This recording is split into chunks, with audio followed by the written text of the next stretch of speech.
പ്രിയമുള്ള സുഹൃത്തുക്കളെ, assistant engineer ground water ഡിപ്പാർട്ട്മെന്റിലേക്കുള്ള അസിസ്റ്റന്റ് എഞ്ചിനീയർ നോട്ടിഫിക്കേഷൻ ഉടൻ തന്നെ വരുന്നുണ്ട്. ഇപ്പോൾ ഡിസംബറിൽ തന്നെ നമുക്ക് ഈ നോട്ടിഫിക്കേഷൻ പ്രതീക്ഷിക്കാം. 2016 ഇതിന് മുന്നേ ഒരു നോട്ടിഫിക്കേഷൻ വന്നത്. ആ റാങ്ക് ലിസ്റ്റ് ഒക്കെ എക്സ്പയർ ആയിട്ടുണ്ട്. ഇനി മെക്കാനിക്കൽ റിലേറ്റഡ് മേഖലയിലുള്ള ആളുകൾക്കാണ് ഇതിന് അപേക്ഷിക്കാനായിട്ട് സാധിക്കുക.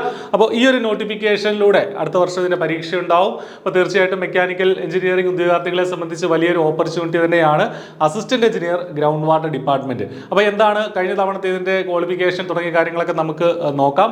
അതിനു മുന്നേ പറയട്ടെ, നേരത്തെ തന്നെ പഠിച്ചു തുടങ്ങാന്നുള്ളതാണ് നമ്മൾ ചെയ്യേണ്ടത്. I+E പരീക്ഷയ്ക്ക് വേണ്ടിയിട്ട് ഇന്റൻസീവ് ആയിട്ടുള്ള കോച്ചിങ് ഒരുക്കുന്നുണ്ട്. വീഡിയോ ഡിസ്ക്രിപ്ഷനിൽ നമ്മുടെ അസിസ്റ്റന്റ് എഞ്ചിനീയർ പരീക്ഷയ്ക്ക് വേണ്ടിയിട്ടുള്ള കോച്ചിങ്ങിന്റെ എല്ലാ വിശദാംശങ്ങളും കൊടുത്തിട്ടുണ്ട്. എന്തെങ്കിലും സംശയങ്ങളുണ്ടെങ്കിൽ നിങ്ങൾക്ക് ആ നമ്പറുകളിൽ വിളിച്ച് ചോദിക്കുകയോ മെസ്സേജ് അയക്കുകയോ ഒക്കെ ചെയ്യാം. ഓക്കെ, അപ്പോൾ കഴിഞ്ഞ തവണ 2016 ഈ ഒരു നോട്ടിഫിക്കേഷൻ വന്നത് എന്നുള്ള കാര്യം നമ്മൾ മനസ്സിലാക്കുക.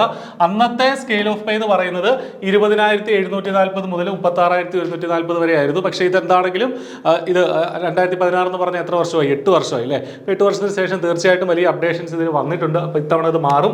കഴിഞ്ഞ തവണ നോട്ടിഫിക്കേഷൻ വന്നപ്പോൾ 36 വയസ്സ് വരെ ഉള്ളവർക്ക് ജനറൽ കാറ്റഗറിയിൽ 36 വയസ്സ് വരെയുള്ളവർക്ക് അപ്ലൈ ചെയ്യാമായിരുന്നു. ഇത്തവണയും അത് അങ്ങനെ തന്നെ ആയിരിക്കാനാണ് സാധ്യത. ഇനി യോഗ്യതകൾ ശ്രദ്ധിക്കുക. ബിടെക് ഇൻ മെക്കാനിക്കൽ എഞ്ചിനീയറിംഗിലോ അല്ലെങ്കിൽ മൈനിങ് എഞ്ചിനീയറിംഗിലോ അല്ലെങ്കിൽ അഗ്രികൾച്ചറൽ എഞ്ചിനീയറിംഗിലോ ഡിഗ്രി ഉള്ളവർക്ക്, ബിടെക് ഉള്ള ആളുകൾക്ക് ഇതിന് അപേക്ഷിക്കാനായിട്ട് സാധിക്കും. അപ്പോൾ അത് പ്രത്യേകം ശ്രദ്ധിക്കുക. മെക്കാനിക്കൽ, മൈനിങ്, അഗ്രികൾച്ചർ ഈ 3 കാറ്റഗറി ഉള്ള ആളുകൾക്കും ഇതിന് അപേക്ഷിക്കാനായിട്ട് സാധിക്കും. മെക്കാനിക്കൽ മാത്രമല്ല, മൈനിങ്ങും അഗ്രികൾച്ചറും ഒക്കെ ഇതിനകത്ത് വരുന്നുണ്ട് എന്നുള്ള കാര്യം കൃത്യമായിട്ട് മനസ്സിലാക്കുക കേട്ടോ. അപ്പോൾ ഇത് കൃത്യമായിട്ട് മനസ്സിലാക്കി നിങ്ങൾ ഇതിന് വേണ്ട തയ്യാറെടുപ്പ് ആരംഭിക്കുക. അത് കൂടാതെ കഴിഞ്ഞ തവണത്തെ നോട്ടിഫിക്കേഷൻ പ്രകാരം ഒരു ഡിസൈറബിൾ ക്വാളിഫിക്കേഷൻ ഇവിടെ കൊടുത്തിട്ടുണ്ട്. 2 വർഷത്തെ എക്സ്പീരിയൻസ്, ഒരു വാട്ടർ വെൽ ഡ്രില്ലിംഗ് റിഗുകളിലുള്ള 2 വർഷത്തെ എക്സ്പീരിയൻസ് ഡിസൈറബിൾ ക്വാളിഫിക്കേഷൻ ആയിട്ട് കൊടുത്തിട്ടുണ്ട്. ഇത് നിർബന്ധമല്ല, മാൻഡേറ്ററി അല്ല. ഇത് ഉള്ള ആളുകൾ ഉണ്ടെങ്കിൽ അവർക്കൊരു പ്രിഫറൻസ് കിട്ടുമെന്നേ ഉള്ളൂ.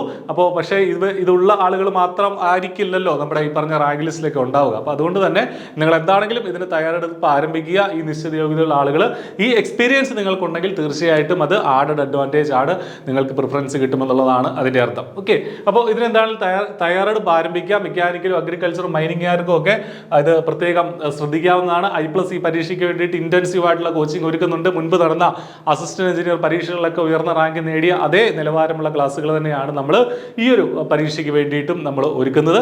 നേരത്തെ തന്നെ പഠിച്ചു തുടങ്ങുക എന്നുള്ളതാണ്. ഇനി പഠിച്ചു തുടങ്ങിയാൽ ഒരു 6 മാസം ഏറ്റവും കുറഞ്ഞത് നിങ്ങൾക്ക് പഠിക്കാനായിട്ട് കിട്ടും. അത് കൃത്യമായിട്ട് സിസ്റ്റമാറ്റിക്കായിട്ട് വിനിയോഗിച്ച് ഒരു റാങ്കിലേക്ക് എത്താനായിട്ട് നിങ്ങൾക്ക് സാധിക്കട്ടെ. കഴിഞ്ഞ തവണത്തെ ലിസ്റ്റ് 2019 റാങ്ക് ലിസ്റ്റ് വന്നത്. ഇതിൻ്റെ അത് എക്സ്പയർ ആയിട്ടുണ്ട് ഓൾറെഡി. അപ്പോൾ ഇനി പുതിയ ലിസ്റ്റ് വരാനും അതിൻ്റെ ഇടയ്ക്കുള്ള കുറേ വേക്കൻസികളൊക്കെ ഉണ്ട്. അപ്പോൾ പുതിയ നോട്ടിഫിക്കേഷനിൽ വേക്കൻസികളും ഇനി മറ്റെന്തെങ്കിലും ഇക്വലന്റ് ക്വാളിഫിക്കേഷൻസ് വരുന്നുണ്ടെങ്കിൽ ആ കാര്യമൊക്കെ നമുക്ക് അറിയാൻ സാധിക്കും. അത്തരം അപ്ഡേറ്റുകളും നമ്മുടെ ചാനലിലൂടെ നമ്മൾ പ്രൊവൈഡ് ചെയ്യുന്നതാണ്. അപ്പോൾ ചാനൽ സബ്സ്ക്രൈബ് ചെയ്യുക. അപ്പോൾ മറക്കാതെ പഠിച്ചു തുടങ്ങുക.